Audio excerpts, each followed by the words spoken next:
खरं म्हणजे हे यश जे आहे ते नांदेडकरांच्या विश्वासाचं हे यश आहे. नांदेडकरांनी जो विकासात्मक अजेंड्याची अपेक्षा माझ्याकडून केली, मागच्या काळात सुद्धा यश जे मिळालं ते नांदेडकरांच्या विश्वासाचं होतं. आज सुद्धा यश मिळालं आहे ते नांदेडवासियांच्या भरोशाचा विश्वास, माझ्यावर जो विश्वास आहे, पक्षावर जो विश्वास आहे, त्याचं हे फार मोठं यश असं मी मानतो.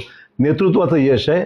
त्या ठिकाणी देशामधले आपले यशस्वी पंतप्रधान मोदी साहेबांच्या नेतृत्वाचं, देवेंद्र फडणवीसजींच्या नेतृत्वाचं, याचं हे फार मोठं यश महाराष्ट्राला, आम्हाला विशेषतः महाराष्ट्रात तर मिळालंच आहे, पण नांदेडला विशेषतः आज भाजपचं पहिल्यांदा महानगरपालिका येत आहे आणि तमाम माझ्या कार्यकर्त्यांचं मेहनतीचं यश आहे, ज्याच्यामुळे लोकांचं समर्थन मिळालं, नेतृत्वाची साथ मिळाली आणि कार्यकर्त्यांचं खूप मेहनत झाली आणि जनतेने खूप मोठा विश्वास टाकला.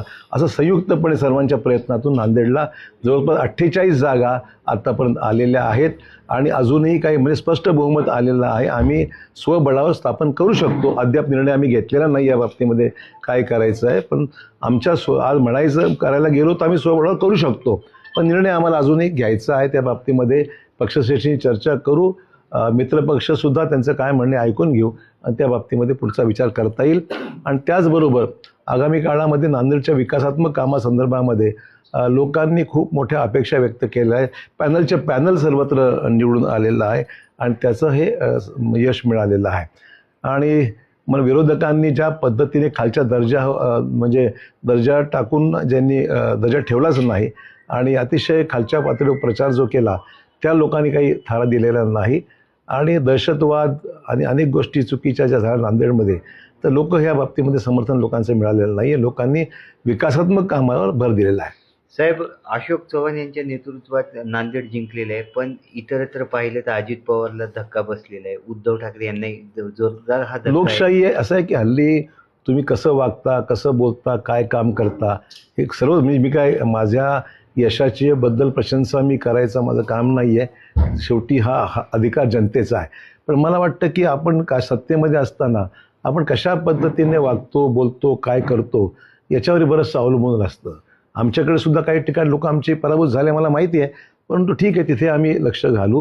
परंतु नांदेडच्या सर्व म्हणजे ओव्हरऑल जर आपण पाहिलं तर नांदेडमध्ये अभूतपूर्व यश आम्हाला मिळालेलं आहे आणि येणाऱ्या काळामध्ये जे आम्ही मुंबईच्या यशाबद्दल काय सांगाल? हे चांगलं आहे ना. मुंबईमध्ये एक हाती सत्ता जी युतीला मिळते आहे ती खूप अभिमानाची बाब आहे. सरकार केंद्रात राज्यात आहे आणि मुंबईच्या ज्या फार मोठ्या कामाच्या अपेक्षा आहेत, पायाभूत सुविधामध्ये खूप भर पडलेली आहे. मुख्यमंत्र्यांच्या एकंदरीत इनिशिएटिव्हमुळे मुंबईमध्ये आमूलाग्र बदल झालेला आहे आणि त्यामुळे येणाऱ्या ह्याच्या पुढच्या 5 वर्षाच्या कालावधीमध्ये सरकार हे महापालिका आहे जे आहे ते भाजपच्या नेतृत्वाखाली राहणार आहे.